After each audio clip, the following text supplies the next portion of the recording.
Bonjour, chers producteurs de café et cacao de Côte d'Ivoire. Bonjour, chers membres de SYNAPSI, Syndicat national agricole pour le progrès en Côte d'Ivoire. Alors, bientôt, les producteurs et les agriculteurs en général vont entamer la nouvelle année 2023. Alors, notre souhait est le plus ardent que ceux qui sont malades, plus on leur souhaite bon rétablissement. Ceux qui aussi sont décédés, on leur présente notre condoléance et que la mort soit une vraiment liberté pour eux. Maintenant, il faut remercier tous les membres du bureau national de SYNAPSI. Il faut remercier toutes les délégations, toutes nos coordinations de SYNAPSI.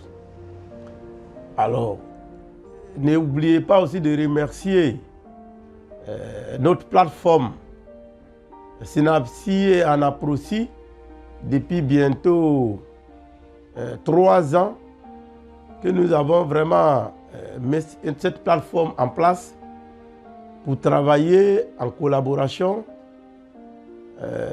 pour revendiquer tout ce qui est les problématiques des producteurs et mener des démarches auprès de nos autorités administratives et politiques judiciaires en vue d'améliorer la condition de vie et de travail de braves paysans.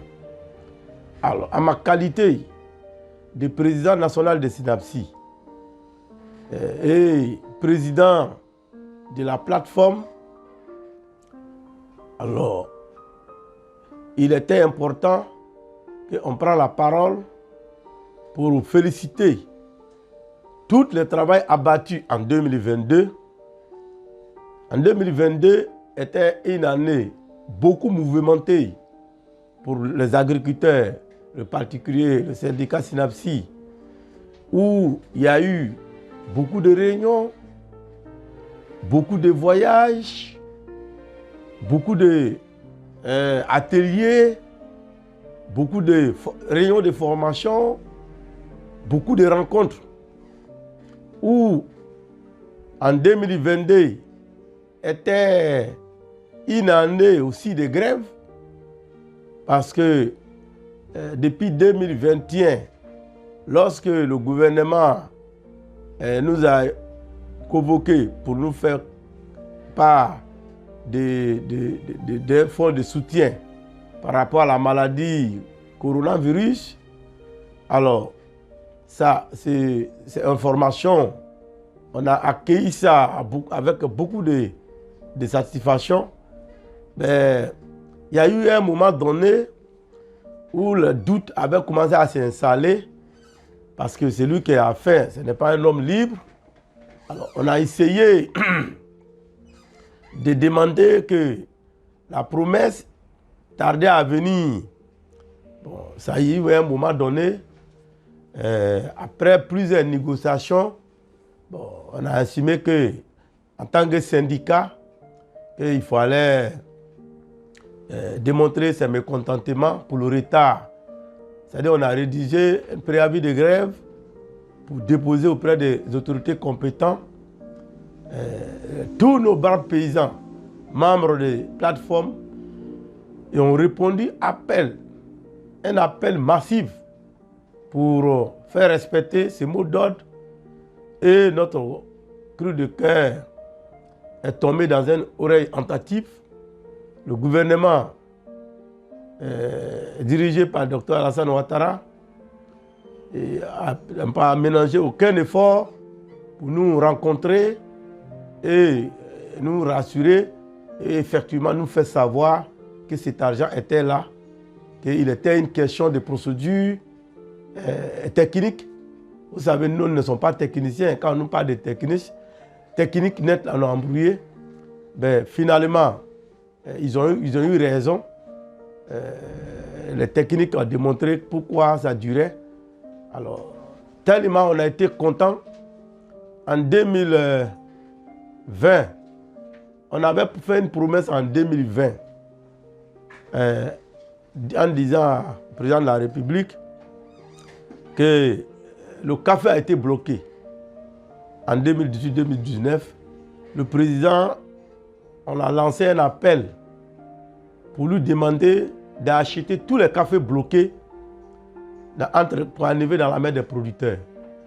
Alors le gouvernement s'est exécuté, c'est-à-dire immédiatement, ils ont ouvert les usines de Sifka Corp pour acheter les cafés pour garder. On a eu même des informations que le gouvernement a perdu près de 9 milliards dans cette opération. Bon, il y a des lieux à saluer ces genres de réactions de nos gouvernants vis-à-vis de nos braves paysans.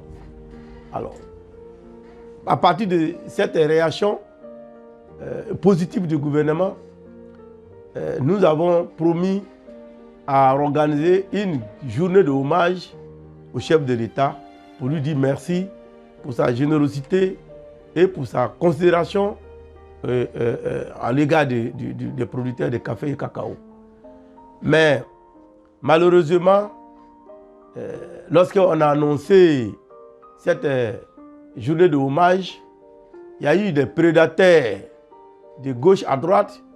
Finalement, l'exécutif a été obligé pour faire reporter cette cérémonie. Ça a tourné 3 ans après et le même cérémonie encore. Lorsque le gouvernement a cette fois-ci commencé à s'exécuter pour le paiement des fonds Covid, alors on a rappelé que cette promesse-là était devenue pour nous un projet qu'il fallait la réaliser coûte que coûte. Dit merci au président de la République pour lui dire que notre manière à lui, pour lui dire merci, c'était de mobiliser plus de 98 000 producteurs à Yamoussoukro, à la place de Jean-Paul Idé, pour lui dire merci d'avoir écouté ces paysans. Alors, cette organisation s'est passée avec 98% de succès. 98% de succès. Il n'y a pas eu d'accident, il n'y a pas eu mort d'homme. Tout le monde est revenu et retourné sur jeu, c'est sauf. Alors, donc, on a vraiment en obligation, à la fin d'année, pour dire merci à tous ceux qui ont fait le déplacement à Yamoussoukro. Mais après la rencontre de Yamoussoukro, on a aussi remarqué beaucoup de communications dans les journaux, sur les réseaux sociaux. Heureusement, ça n'a pas été des mouvements majeurs sur le terrain, mais c'était les mouvements un peu circonscrits derrière les ordinateurs. Bon, on a déploré ça parce que la plusieurs manières de poser un problème de revendication. Mais chacun a sa manière. Mais nous, on a dit que toutes les revendications doivent faire d'abord l'objet d'une discussion. Lorsque toutes les discussions échouent, c'est en ce moment que les syndicats puissent sortir leurs grives. Alors, aujourd'hui, un peu, on commence à constater que tous les acteurs de la filière café-cacao commencent à se rendre compte de l'importance de discussion, l'importance des négociations. Parce que dans une situation compliquée, lorsque on aille en négociation et qu'on sait le faire, il n'y a pas de raison qu'on ne peut pas obtenir une résultat satisfaisante. Bon, jusqu'au jour d'aujourd'hui, on a encore des proches parmi nos membres qui sont encore ficelés puisqu'ils n'ont pas encore eu les parts de cet argent. Et pourtant, ils ont été appelés formellement par le conseil. Ils ont déposé leur numéro de compte formellement auprès des différents DR. Mais je voulais leur dire aujourd'hui qu'on continue de parler de ça avec les gestionnaires. On nous a toujours rassurés. Et comme notre dernière rencontre avec les gestionnaires, on nous a fait savoir que la plupart de ces fonds a été bloqué au niveau de microfinance, c'est-à-dire les COPES, entre autres. Ben, ils ont aussi fait savoir, nous qui sommes venus les voir, que la plupart aussi des coopératives sont confrontées à un problème technique vis-à-vis de leurs banques. Si toi, une coopérative, tu es venu cette année pour ouvrir un compte bancaire, le compte que tu as ouvert, le compte ne fait pas de mouvement. Il n'y a rien dessus. C'est vrai, tu as le numéro de compte. Mais 3 ans après, si tu as donné le même numéro à quelqu'un qui n'a qu'à déposer l'argent dessus, il dépose, mais l'argent ne peut pas passer. Parce que la banque a déjà fermé le compte. Selon eux, lorsque les comptes sont comme ça pose des préjudices à la banque. Donc, la banque préférait fermer pour ne pas avoir subi des préjudices par rapport à un compte qui ne fonctionne pas. Donc, comme on n'avait pas cette information, lorsque les gestionnaires nous ont dit ça, il était aussi important qu'on mette l'accent sur ça pour qu'on trouve une solution. Si on doit revenir réouvrir les comptes dans le même coin pour bénéficier de cet argent, ben, toutefois, nous on veut que cet argent n'ait qu'à arriver à la destination. Donc aujourd'hui, je lance un appel à tous ceux qui ont décidé de mener les activités dans le secteur agricole, les syndicats, les associations, les ONG, dans le sens d'aider le monde agricole, qu'en 2023 doit être une année de mobilisation autour d'un objectif commun pour que dans l'ensemble, on puisse avoir un interlocuteur fiable vis-à-vis de l'État de Côte d'Ivoire. Parce que plus on vient en rang dispersé, plus on se fragilise. Parfois, le problème des acteurs de la filière café-cacao est des problèmes très sensibles. C'est des problèmes très sensibles. Les gens, personne n'a confiance à l'autre. Personne n'a confiance à l'autre. Tout le monde se dit leader. Mais même le bateau a un seul conducteur. Quand vous montez dans un car qui comporte 70 places à un chauffeur, mais si tout le monde met la main sur le volant, il est évident que le car risque de rentrer en brousse avec vous. Alors, donc, c'est cet appel-là que nous lançons cette année à tous nos braves agriculteurs qui travaillent dans le secteur du café et cacao, pour leur dire que l'heure a sonné pour qu'on se mette ensemble, puisque aujourd'hui, notre ministre de tutelle, qui est M. Kobina Kwasi Adumani, qui était un paysan. Parce que à Yamoussoukro, je me suis déplacé pour aller dans son campement, pour le trouver dans son campement. J'étais ébahi. On le voit comme ça, il est ministre, mais son plantation dépasse pour nous les autres. Alors donc, que ce soit le DG, on vient de se rendre compte, tous ceux-là, ils ont des grandes plantations. Donc, en ce moment, c'est leur position qui fait que eux, on les appelle les gestionnaires, et l'autre, lui, le ministre des tuteurs, on nous a bien rassuré que leurs portes restent ouvertes à toute fois qu'on a besoin d'eux, qu'on vienne les voir, même sans rendez-vous. Alors, d'ailleurs, nous ne savons même pas rédiger un rendez-vous. Donc, quand on a besoin d'eux, on débarque là-bas comme un caillou qui est quitté en haut. Ils sont obligés de nous recevoir. Donc, voilà un peu ce que je voulais dire.